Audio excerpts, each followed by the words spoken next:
Hi friend, welcome again in civil site knowledge. आज मैं आप सबको बताने जा रहा हूँ कि स्टेयर बनाते कैसे हैं, स्टेयर का कैलकुलेशन कैसे करते हैं, कि नंबर ऑफ राइजर और ट्रेड कितना होना चाहिए, टप्पा कितना होना चाहिए। ये बहुत ही इजी है। अगर आप वीडियो लास्ट तक देखेंगे तो आप अपने घर का सीढ़ी का डिज़ाइन करना सीख जाएंगे। और इसलिए मैं आपको सबको लाइव पहले मैं बता दूं कि डिज़ाइन करने से पहले क्या ज़रूरी है। आपके माइंड में ये होना चाहिए कि विड्थ ऑफ स्टेयर कितना रखें, राइजर कितना रखें। सबसे पहले आप ये देख रहे हैं, जो आप समझिए कि ये जो देखें ये राइजर, यानी राइजर का हाइट कितना होना चाहिए।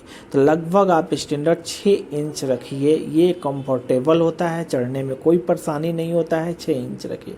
अब ये देखिए जो टप्पा जो ट्रेड है इसका विड्थ कितना रखना चाहिए। तो लगभग आपको 10 इंच, जब आप सीढ़ी पर चढ़ते हैं, जब उस पर पैर रखते हैं तो पैर क्या पूरे अच्छे तरह से सीढ़ी पर रखा जा सके।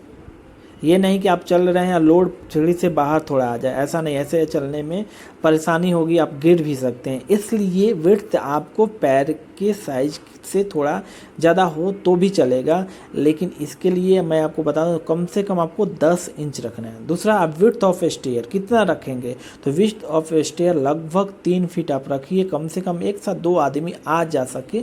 और आपके साइज पे भी डिपेंड करता है, जो आप जहाँ पर बना रहे हैं वहाँ पर भी आपको डिपेंड करता है कि आपके पास जगह कितना है। आप ये देख रहे हैं ये लैंडिंग है, इसको लैंडिंग बोलते हैं। आप डायरेक्ट भी चढ़ा सकते हैं सीढ़ी स्लैब तक, लेकिन लैंडिंग प्रोवाइड करने से सही होता है, आप कंफर्टेबल होता है। तो आप लैंडिंग प्रोवाइड कीजिए, देन आपको एक लैंडिंग मिड लैंडिंग हो या आपका मिड ना हो, ठीक है, ये आप पर डिपेंड करता है। अब आपको कैलकुलेशन करना है कि टी कितना होगा, मैं आपको यही बताने जा रहा हूँ। आप ध्यान से देखिए, मुझे नहीं लगता कि इस वीडियो देखने के बाद आप सबको कैलकुलेशन करने में कहीं परेशानी होगा। ये देखिए सीढ़ी स्लैब तक गया है, एक मैं लैंडिंग पे मिड लैंडिंग पे खड़ा हूँ और ये डाउन अप जा रहा है यहाँ से, और यहाँ से देखिए अप गया। तो यही आपको कैलकुलेशन करना है। देन आपको ये डाउनवर्ड, यानी कि आप वहाँ से यहाँ लैंडिंग पे खड़े हैं, ठीक है। तो चलिए हम कैलकुलेशन आपको बताते। तो मान लिया जाए अभी अभी जो मैं बताया उसमें समझने वाली बात है आपको ये है कि ये मान लिया जाए कि आपका ये स्लैब है, ठीक है, स्लैब टॉप। तो यहाँ से स्लैब का टॉप से हम जो डिस्टेंस ले रहे हैं स्लैब टॉप से लेकर के ये ग्राउंड फ्लोर थे। अब यहाँ से आपका सीढ़ी स्टेयर चढ़ना स्टार्ट होगा और आप यहाँ तक जाना है। तो अब मान लिया जाए कि अब ये स्लैब का जो हाइट आपको चाहिए, तो स्लैब हाइट आप मान लीजिए 10 फुट रखे हैं, 10 फीट रखे हैं, ठीक है। तो अब इसमें डायरेक्ट चढ़ा सकते हैं या लैंडिंग प्रोवाइड करेंगे। तो लैंडिंग जब प्रोवाइड करेंगे तो आपके ऊपर डिपेंड करता है कि मिड लैंडिंग प्रोवाइड करते हैं या आप मिड लैंडिंग नहीं प्रोवाइड करते हैं। तो वो ये साइज पे डिपेंड करेगा, निकालने का प्रोसेस सबका सेम ही है, आप समझिए। तो मान लीजिए कि हम आपको लैंडिंग प्रोवाइड, ये बीच में लैंडिंग प्रोवाइड कर रहे हैं कि ये जब स्टेयर आएगा आपका कुछ इस टाइप का, ठीक है। जो भी हो कैलकुलेशन, हम यही कैलकुलेशन नंबर ऑफ टी और आर कितना होगा ये मैं आपको बताने जा रहा हूँ।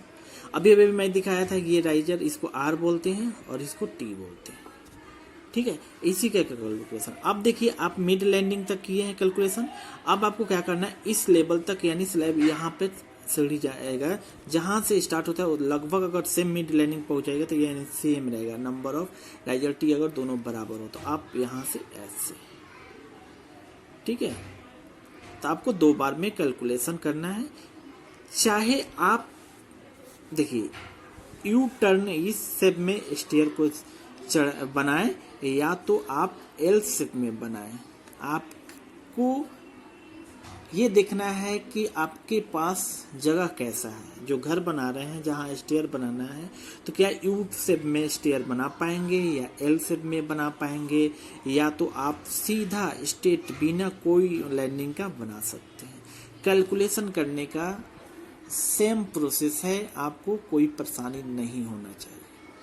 तो आपको क्या करना है, हाइट लेना है। हम देखिए चलिए अब इस पे बताते हैं। अभी अभी मैं बताया था राइजर जो होगा आर, जो जिसे एक स्टेप जैसे मैं बताया था पूरा, देखिए ये कुछ इस तरह से। तो ये T है और ये R है। तो ये राइजर जो होगा इसका हाइट कितना लेना है, आपको स्टैंडर्ड में बताया था 6 इंच आप रख सकते हैं। इससे ज़्यादा करेंगे तो आपको चढ़ने में परेशानी होगी ये, क्योंकि और कभी कभी 7 इंच 6.5 इंच किया जा सकता है उस कंडीशन पे जब आपके पास स्पेस कम हो तो। ठीक है, 6.5 इंच 6 इंच किया जा सकता है। ठीक है, थोड़ा सा बढ़ाया जा सकता है, लेकिन स्टैंडर्ड आप इतना रखिए। और RT जो है आपका, इसका डिस्टेंस ये और ये डिस्टेंस कितना होना चाहिए आपको, ये ध्यान दीजिए। तो ये आपको 10 इंच रखिए आप, कि आपका जो पैर अभी मैं बताया था कि जब ये टप्पा बनाएंगे थोड़ा ऐसे देखिए ये, तो आप ये जो पैर इस पे रखेंगे, अभी मैं बताया था कि ये अच्छी तरह से पूरी तरह से पैर रखें, चलने में कोई परेशानी ना हो। तो आपको इतना करना है, कम से कम ये 10 इंच रखना है। तो क्या होता है कि जब देखिए अभी ये क्या होता है, ये आपका राइजर फिर एक टप्पा आ जाएगा, फिर आपको 10 इंच रखना होगा। तो ये आपको ये रखना है, जैसे ये मैं अभी इसका विड्थ। ठीक है, अब इसकी को आपको कैलकुलेशन करना है। तो अब जब ये देखिए, अब आप जब हाइट ले रहे हैं तो आपको क्या करना है, हाइट टोटल कितना है, अगर लैंडिंग प्रोवाइड करें तो टोटल लैंडिंग हाइट से अगर R डिवाइड करेंगे तो मालूम चल जाएगा। ठीक है, चलिए अब एक और आपको जानना है, विड्थ ऑफ स्टेयर का विड्थ की, जैसे कि मान लीजिए ये पूरे माने ये कम से कम जो ये पूरे जा सकते हैं आप, कुछ इस टाइप में विड्थ ऑफ स्टेयर। तो यहाँ की दूरी यहाँ तक कितना आपको रखना है, तो ये जनरली आपको लगभग आपको स्टैंडर्ड बता 3 फीट रखिए। अगर घर बना रहे हैं तो 3 फीट रखिए, सफिशियंट है। या 3 फीट 6 इंच भी रख सकते हैं। कॉमर्शियल बना रहे हैं आप, स्कूल कॉलेज बना रहे हैं तो उसमें आप 4 फीट भी रख सकते हैं, 5 फीट भी रख सकते हैं, क्योंकि वहाँ आना जाना एक साथ बहुत लोग करते हैं। अगर घर बना रहे हैं तो मिनिमम कम से कम 3 फीट रखिए। तो ये हो गया विड्थ ऑफ स्टेयर, आपको इतना रखना है 3 फीट। ठीक है, अगर आप सिंगल फ्लाइट में चढ़ाएंगे तो सही है, आपका 3 फीट ही चाहिए। लेकिन अगर लैंडिंग जो प्रोवाइड करते हैं यू टर्न लेंगे तो क्या होगा, ये 3 फीट से डबल होगा। जैसे मान लीजिए जाए, अभी मैं आपको बता रहा हूँ, तुरंत कैलकुलेशन तो तुरंत हो सकता है। तो ये जैसे ऐसे जा रहे हैं, ठीक है, तो ये ऐसे आपका जाएंगे, तो ये आपका 3 फीट। अब जब यहाँ लैंडिंग प्रोवाइड करेंगे, सपोर्ट मैं अभी बता रहा हूँ, तो फिर आप यू टर्न लेके ऐसे चढ़ेंगे, तो ये भी आपको विड्थ ऑफ स्टेयर, ये ऐसे जाएंगे, जो ये वाला दिख रहा है। ठीक है, तो ऐसे जाएंगे तो यही आके खत्म हो जाएगा। तो ये 3 फीट होगा। और ये जो बीच में है, ये आपके ऊपर डिपेंड करता है, ये बीच में गैपिंग दे सकते हैं कि नहीं दे सकते हैं। अगर जगह है तो गैपिंग दे दीजिए, क्योंकि अच्छा दिखता है, लुकिंग वाइज सही रहता है। अगर नहीं भी दे सकते हैं तो कोई दिक्कत नहीं है। ओके, अब आपको हाइट ऑफ, अब मालूम चल गया हाइट ऑफ स्लैब आपका हाइट ऑफ स्लैब में अभी पता है 10 फीट रखना है। अब देखिए लैंडिंग प्रोवाइड करना है, अगर इफ लैंडिंग अगर प्रोवाइड कर रहे हैं तब आपको कैलकुलेशन कैसे करना है। तो एक 1 फ्लाइट, उसको मैं बताया था 1 फ्लाइट उसको बोल सकते हैं कि 1 फ्लाइट में नंबर ऑफ आर कितना होंगे और आपका टी कितना होगा, ये निकाल लीजिए। तो अभी भी मैं बताया था कि आपको कि 10 फीट टोटल हाइट है। आप समझिए, मैं इसलिए इतना डिटेल में बता रहा हूँ आपको कि कोई परेशानी ना हो। मैं बार बार इस टॉपिक पर वीडियो आप लोग को ना बनाऊं। मैं ये 3रा बार इस टॉपिक पर वीडियो बना रहा हूँ। इसमें आपको आप सबको पूरा डाउट क्लियर हो जाना चाहिए। ये 10 फीट है, ये स्लैब टॉप है, ध्यान दीजिएगा, ये स्लैब इसी के अंदर स्लैब है। तो ये 10 फीट है, हमने यहाँ तक 5 फीट लिया, मिड लैंडिंग प्रोवाइड किया। अभी भी मैं बताया था मिड लैंडिंग। तो आप यहाँ कीजिए हाइट, देखिए वर्टिकल हाइट है तो 5 फीट डिवाइडेड बाई आपका 6 इंच। देखिए मैं आपको ये भी बता दूं, ये भी मैं बता देता हूँ कि 6 इंच 1 फीट बराबर होता है 12 इंच।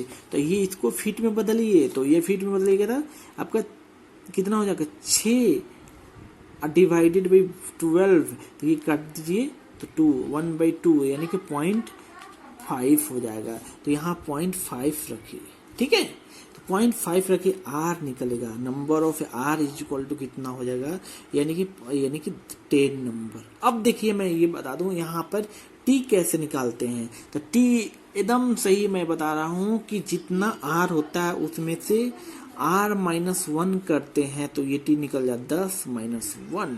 तो अब आपको 10-1 कर देना है, यानी t इज इक्वल टू 1 कीजिए तो यानी 9 नंबर आपको टेड लगेगा। ये टप्पा कितना होगा, इसका विड्थ ये कितना नंबर हो जाएंगे, 9 नंबर। अगर आप चाहेंगे तो इसका डिस्टेंस भी निकाल सकते हैं।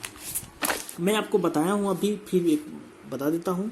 आर जो होता है राइजर वर्टिकल डिस्टेंस शो करता है, और टी जो होता है आपका हॉरिजॉन्टल डिस्टेंस,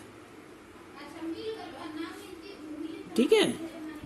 तो आप तो एक बार समझिए कि कैसे हो सकता है कि मान लीजिए आपने 6 इंच इसको प्रोवाइड किया, फिर आपको टी दिया, यहाँ समझिए टी यानी 10 इंच प्रोवाइड किया, फिर 6 इंच दिया, फिर 10 इंच दिया, फिर 6 इंच दिया, फिर 10 इंच दिया। तो ये 10 टी तो है, यही शो हो रहा है। तो 9 देना है, तो टोटल डिस्टेंस कितना हो जाएगा आप ऐसे भी निकाल सकते हैं। तो आपको 9 देना है, तो 1 2 3 4 5 6 7 8 और ये 9 और ये राइजर 10। तो देखिए आप ये भी काउंट कर लीजिए, 1 2 3 4 5 6 7 8 9 10। आर 10 हो गया। और ये तो आप अगर आर का निकालेंगे तो ये हाइट जो आपको निकल गया, तो यही हाइट निकालना था 5 फीट। और ये देखिए अब यहाँ पे लैंडिंग, यही मैं बता दूं, ये लैंडिंग होता है। तो ये लैंडिंग आप कितना प्रोवाइड करेंगे, तो इसका भी 3 फीट रखिए, विड्थ ऑफ स्टेयर के बराबर में रख दीजिए। ये स्पेस पे भी डिपेंड करता है। तो लैंडिंग का साइज क्या होगा, विड्थ ऑफ स्टेयर, ठीक है, 5 फीट में निकाल लिए। फिर हाथ चढ़ाइएगा तो जस्ट डबल हो जाएगा आपका, फिर ऐसे चढ़ेगा। तो मुझे अब ये नहीं लगता है कि आप लोग को समझ में नहीं आया होगा। ये वीडियो आप सबको बहुत अच्छा लगा होगा और समझ में आया होगा कि कैसे स्टेप कैलकुलेशन करते हैं जब आप सीढ़ी बनाते हैं।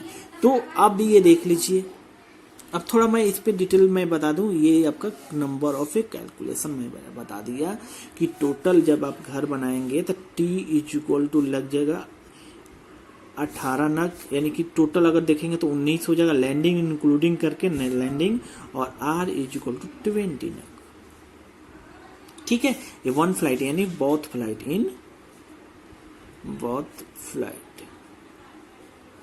दोनों में फ्लाइट। आपको इसको मैं बोल रहा हूँ, ये जो स्लोप दिख रहे हैं इसको एक इधर से बनाएंगे तो एक स्लोप ये जाएगा ऊपर, ठीक है। अगर आप सबको ये वीडियो अच्छा लगा तो लाइक कीजिए, शेयर कीजिए एंड सब्सक्राइब कीजिए।